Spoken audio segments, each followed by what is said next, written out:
Hello friends, smart study with Shalu में आप सबका एक बार फिर से स्वागत है। एग्ज़ामिनेशन हॉल में जब भी हम ओएमआर सीट को फिल करते हैं तो बहुत सारे लोगों से ये गलती हो ही जाती है ज़्यादातर कि या तो उनका गोला ही गलत भर देते हैं। वो मान लीजिए 2 का उनको बी भरना था लेकिन गलती से वो डी भर दिए, या फिर ऐसा होता है कि उनके पास लास्ट में जाके अगर भरते हैं तो टाइम ही नहीं बचता है, तो इससे उनका गोला भरना ही छूट जाता है। तो आज मैं आपको इस वीडियो के थ्रू यही बताऊँगी कि आपको आखिर कैसे गोला भरना है कि टाइम के अंदर ही आपका पूरा गोला भी फिल हो जाए और जो भी आपको भरना है एग्जैक्ट वही गोला भरे, कोई गलती ना हो इसमें। इससे पहले कि वीडियो शुरू करें, अगर आप लोगों ने मेरे चैनल को सब्सक्राइब नहीं किया है तो बेल बटन को क्लिक करके मेरे चैनल्स को सब्सक्राइब कर लीजिए ताकि इस तरह के अपडेट्स आपको सबसे पहले मिलते रहें। वीडियो बहुत लंबा नहीं होने वाला है तो आप लोग वीडियो को पूरा ज़रूर देखिएगा। तो चलिए फ्रेंड शुरू करते हैं। मान लीजिए कि आपको ऐसे सबका ओएमआर शीट होगा, ठीक है। इसमें मान लीजिए कि आपको भरना है, इसमें 1 नंबर में मान लीजिए डी भरना हो, 2 नंबर में सी भरना हो, ठीक है। आपको जो भी भरना हो, जो भी आपका ऑप्शन जो आ रहा है जो सही सही है वो आपको कैसे भरेंगे, स्टार्ट कैसे करेंगे। देखिए जैसे 1 नंबर में आपको डी भरना है तो आप क्या करेंगे ना, छोटा सा एक डॉट कर देंगे, ठीक है। और 2 नंबर में भरना है, मान लीजिए सी हो गया, 3 नंबर में आपका ए हो गया, 4 में बी हो गया, 5 में डी हो गया। ऐसे भरना है ना, तो आप डायरेक्ट गोले को ऐसे फील नहीं करेंगे, ठीक है।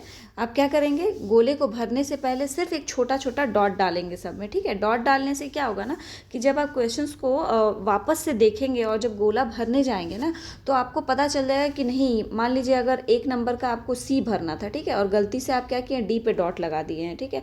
तो जब आप करेक्शन करने जाएंगे, जब क्वेश्चंस को लास्ट टाइम में जब भरने जाएंगे, लास्ट में जब गोले को पूरा फिल आउट करने जाएंगे तो क्वेश्चंस को देखना ज़रूर भूलिएगा मत, ठीक है। जब आप क्वेश्चंस को देखेंगे तो आप ये कंफर्म हो जाएंगे कि आपका 1 नंबर में सी था या डी था, ठीक है। अगर कंफर्म है कि हाँ डी ही भरना है तब तो ठीक है, आप डी को पूरा फिल आउट कर दीजिए उस गोले को।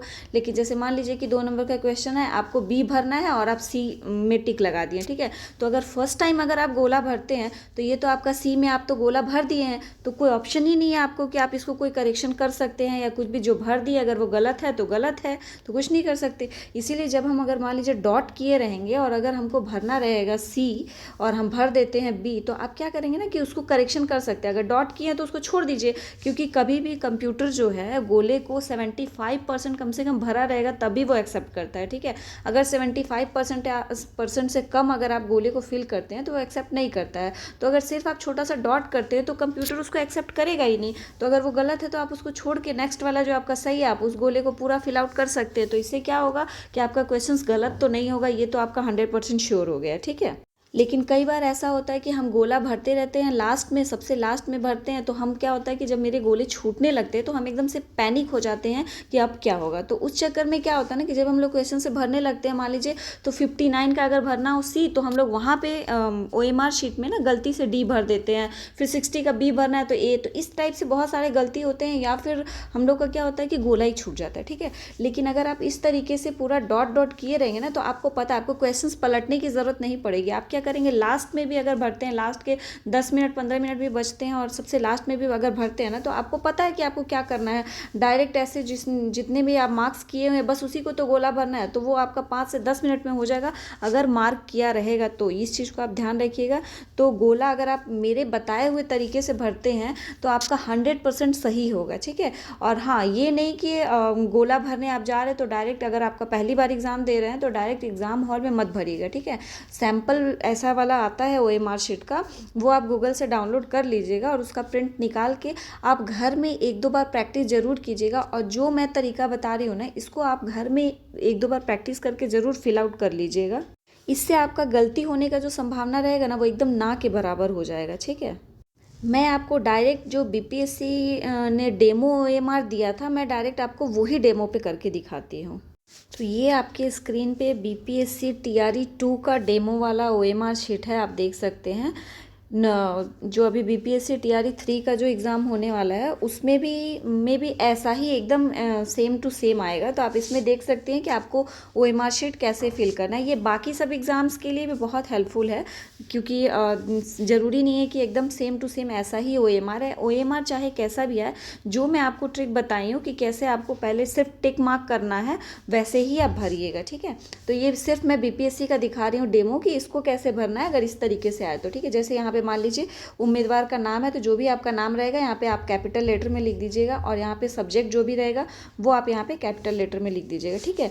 यहाँ पे रोल नंबर में देखिए बीपीएससी का ये है, बाकी सब में तो देते हैं कि यहाँ पे आप पहले अंकों में लिखेंगे जो भी आपका रोल नंबर रहेगा, उसके बाद आप गोले को फिल करेंगे, ठीक है।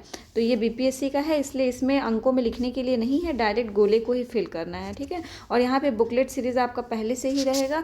और यहाँ आप देख सकते हैं जो भी बीपीएससी का एग्ज़ाम नहीं दे रहे हैं वो इसके बाद का वीडियो स्किप कर सकते हैं, ठीक है। इसके पहले वाला जो मैं बताई हूँ उसको आप कंटिन्यू कर लीजिएगा, उसके बाद आप स्किप कर सकते हैं, इससे आपका टाइम बचेगा, ठीक है। तो ये देखिए जैसे इसमें 3 पार्ट्स में था, इस बार भी TRE 3 या TRE 4 जो भी एग्ज़ाम होंगे उसमें भी ऐसा ही रहेगा, ठीक है। तो पहला तो रहेगा आपका भाग 1, और भाग 2 में क्या रहेगा, जो भी आपके सब्जेक्ट्स रहेंगे, जो जैसे 40 नंबर का क्या होता है GS GK होता है वो रहेगा, और जो बाकी के जो 80 क्वेश्चंस रहेंगे वो आपके सब्जेक्ट से रहेंगे, ठीक है। तो आप क्या कीजिएगा कि पहले पार्ट बाय पार्ट इसको जब भरेंगे ना, तो आपके और भी गलती होने के चांसेस भी कम रहेंगे, और आपके OMR शीट भी पूरा फिल आउट हो जाएगा, ठीक है। भाषा का हो गया, मान लीजिए भरना है आपको 1 नंबर में ई भरना है, तो आप ई को ऐसे सिंपल डॉट कर दीजिएगा, 2 में बी भरना है सिंपल डॉट कर दीजिएगा, 3 में ई भरना है। जब इस तरीके से आप भरेंगे ना, तो जब आपका जब भाषा का 30 क्वेश्चन जब कंप्लीट हो जाएगा, भाषा में 30 क्वेश्चन है आप देख सकते हैं, जब ये भाषा के आपको 30 क्वेश्चन जब कंप्लीट हो जाएंगे ना, तब आप गोले को फिल आउट कीजिएगा और क्वेश्चन खोल लीजिएगा। जब आप 1 नंबर भर रहे हैं तो 1 नंबर का क्वेश्चन आपके सामने खुला होना चाहिए, क्योंकि जब आप भरते हैं तो क्वेश्चन में तो आप टिक लगाए होंगे ना कि कौन सा आपका ऑप्शन है, ABCD जो भी आपको भरना होगा गोले में, वो तो आपने क्वेश्चंस में टिक लगाया। तो जब भी आप गोला भरने जा रहे हैं ना, तब आप उसको जरूर मैच कर लीजिएगा कि 1 नंबर का यही है कि नहीं, ठीक है। इससे आपका क्या होगा, टाइम भी बचेगा गोला भरने में, और आपका गलत भी नहीं होगा, तो इससे आपका छूटेगा भी नहीं। तो ये ट्रिक जो है ये बहुत ही कारगर है। अब अगर आप इस तरीके से भरते तो आपका बिल्कुल गलत नहीं होगा। ऐसे ही पार्ट बाय पार्ट आप भर सकते हैं, जैसे आपका भाषा हो गया, उसके बाद आप GS का भर सकते हैं, या तो आप पूरा 1 नंबर से डायरेक्ट शुरू करके 150 नंबर तक जाइए, या फिर अगर आपको ईजी लगता है अपना सब्जेक्ट तो आप भाषा को बाद में कीजिएगा, पहले आप अपने सब्जेक्ट को कर लीजिएगा, फिर GS को कीजिएगा, और फिर उसके बाद भाषा को कीजिएगा, ठीक है। तो ऐसे कर करके जब भी आप करेंगे तो पार्ट बाय पार्ट करेंगे तो वो भी आपके लिए ईजी है। ये आप पे डिपेंड करता है कि आपको पार्ट वाइज करना है या फिर 1 से लेके 150 तक करना है, ठीक है।